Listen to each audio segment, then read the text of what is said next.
Actualment, la Fundació Privada Sant Antoni Abat disposa d'un total de 70 persones voluntàries, de les quals 22 formen part del projecte Via Pare Fabró, que és el projecte únic i exclusivament dedicat al voluntariat als centres penitenciaris.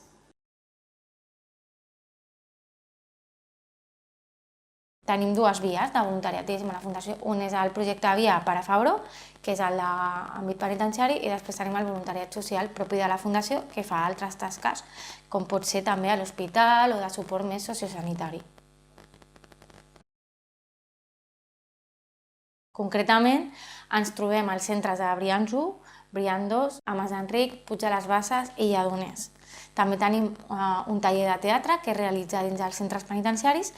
Tenim un programa que es diu ProSub, que acompanya a les famílies, amics, etc. d'aquestes persones que es troben privades de llibertat, i també formem part del projecte Cercles. Tota aquesta tasca de voluntariat també la tenim en compte a l'hora de treballar amb ells en tots els altres projectes de la Fundació, que són els habitatges d'acollida, en els quals acollim també persones alliberades de centre penitenciari o bé que es troben en situació de permís o de tercer grau, persones provinents de situacions d'emergència social, joves extutelats, famílies, etc.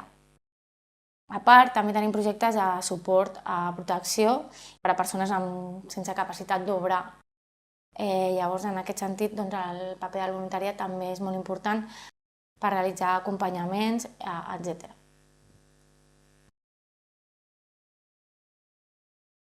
El projecte Via s'inicia quan des del centre penitenciari de referència detecten que hi ha una persona que necessita l'atenció o el suport del voluntariat de la Fundació.